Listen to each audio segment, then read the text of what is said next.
Anna. And I'm Layla. Welcome back to our channel, Elementary My Dear, where we make nutrition science easy for you to digest. Today we're talking about which salt is better for you. Make sure you hit that subscribe button so you never miss one of our videos. We spend a lot of time talking about salts, just like in general for health. But more recently, I've been seeing like different kinds of salt, like a black salt and a pink salt. Lots of claims around them being better for you, and those should be the salts you're cooking with instead of your regular sea salt, table salt, kosher salt. On social media, I've seen like regular table salt being called poisonous, and people, literally poisonous. People pushing for pink Himalayan salt, I think, gets a lot of attention. Pretty much every like wellness influencer, they'll only cook with pink Himalayan salt. And granted, it's very pretty. I love pink. I know, I love that color pink. It's like a very nice color pink. I feel like part of the influence in the marketing is just because it's very pretty, and like in a recipe it just looks a lot nicer. And on your counter, it looks just like a lot nicer. Should we talk about what salt is? Yes. The salt is predominantly sodium chloride. Sometimes in the literature and even in general public, I think a lot of times sodium and salt are kind of used interchangeably. And salt can come from either salt water with the water being evaporated, or it can be directly mined where the solid salt is being extracted from salt mines. We hear a lot of like the negative pieces of like too much sodium consumption can cause this, it leads to heart disease, all these different things. But I think we also neglect to think of the fact that salt is really very important for our survival. Involved in almost like every process you have in your body. It plays a role in letting things into your cells. It plays a role in muscle contractions. It's involved in fluid balance. It's necessary for your nerves to communicate with each other. It plays a role in so many different things. And in fact, not having enough salt will lead to your immediate death. Like you said, it's gotten mostly negative attention because it has been tied to heart health issues, but turns out that the story on that is a little more nuanced than we originally thought too, and we'll dive into that in another video. As North Americans and people in the West, we probably have some of the highest salt intakes in the world, and most of that actually doesn't come from the salt that you're adding to your food. That's coming from processed foods, so things that have salts in them and on them. I think that this highlights just how much we love salt. They add it to everything because things that are salty taste good. And like even if something's well seasoned, if it's missing salt, you can always like, it's missing something. It brings out the flavor of everything. The majority of sodium that we get from our diet, it does come from those prepackaged foods. And I think we know that, something like chips, that's like intuitively very salty, or certain processed meats, we associate those as being high sodium, but salt is actually added to a lot of different foods as flavoring and as a preservative, which is why it's so ubiquitous in our food supply, because it's a very cheap preservative. It's probably been one of the longest used preservatives in terms of, all kinds of salted meats like beef jerky, salted fish. Those are all very common. And so yeah, without salt, we would not be here today. Staple in every kitchen, I would say. 100%. Right? Yeah. You can't cook without it. But talking about cooking with salt, which salt should you be using? We mentioned Himalayan pink salt, and we're gonna put it up against your regular just white salts that you might normally have.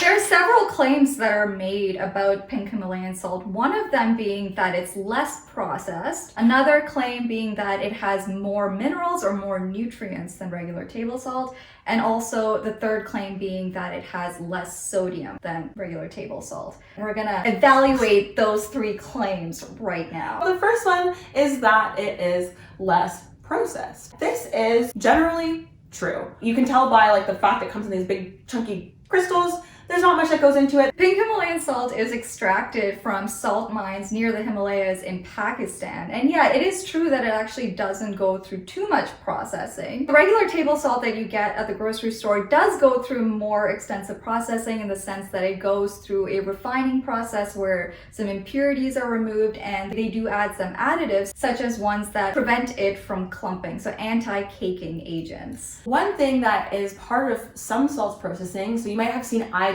salting, like what does that mean, is that they actually add a nutrient into it called iodine. We have this really negative view of processing a lot of the time, but the addition of iodine to salt has saved millions of lives around the world. And this was like a major public health initiative. Iodine is really important for a lot of things in your body, especially for your thyroid and making sure it's able to make all the hormones it does and do all the important jobs of the thyroid. We typically get iodine from things like fish, seaweed, dairy products, but a lot of people aren't getting enough iodine. Some of the biggest sources of iodine are things like seaweed and fish and dairy. Because we don't typically eat a lot of those foods that are rich in iodine, it has become a public health initiative where manufacturers are required to add iodine to their salt. So that's just one example of how processing, even though it has this really negative connotation, is actually really beneficial for the health of the population and health for people as individuals, especially people who are at high risk of low iodine, like vegans and vegetarians. Also, if you are very concerned about processing, table salt that you get is classed by like the governing body of processed food as a minimally processed food.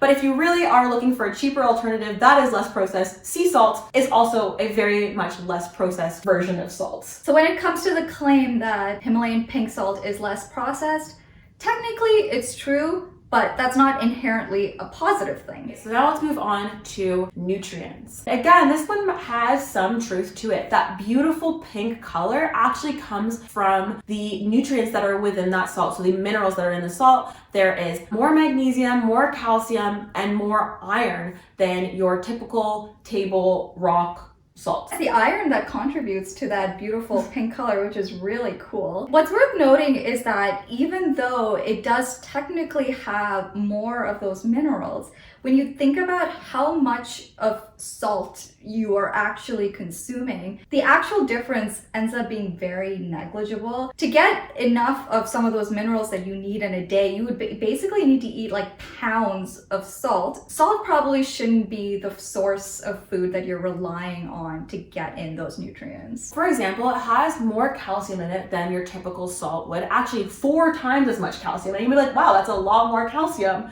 But when you look at what that actually looks like in a gram of Himalayan pink salt, you have 1.6 milligrams of calcium.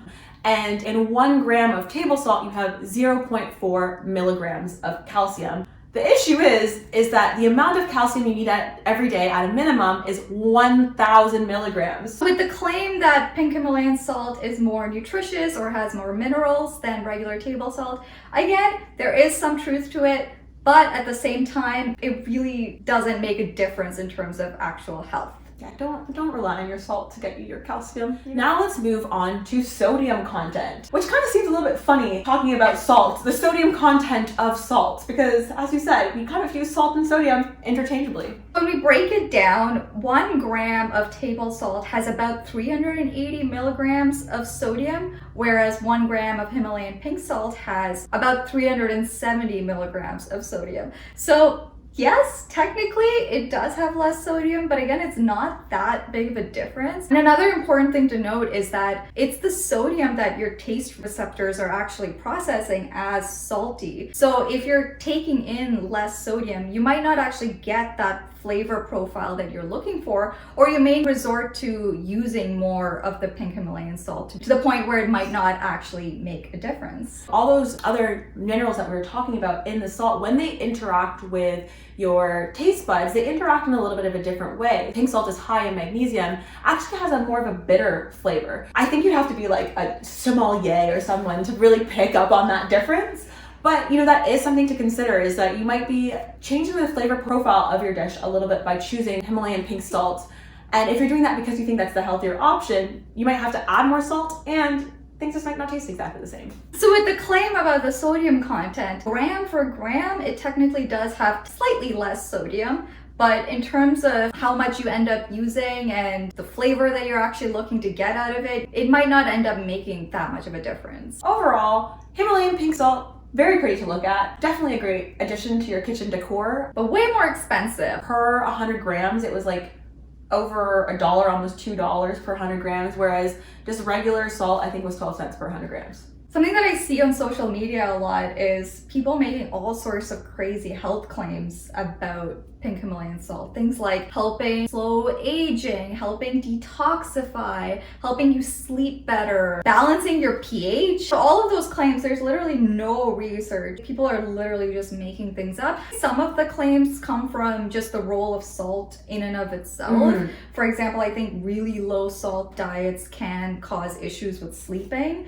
But again, there's been no research actually comparing pink Himalayan salt with regular table salt. All in all, is there any value to spending more money on pink Himalayan salt beyond prettiness? I would say no. Thank you guys so much for watching. Be sure to like, comment, and subscribe. Hit that notification bell so you never miss one of our videos. Let us know down below. Are you a Himalayan pink salt user? We'd love to hear from you. Thank you for watching. Bye.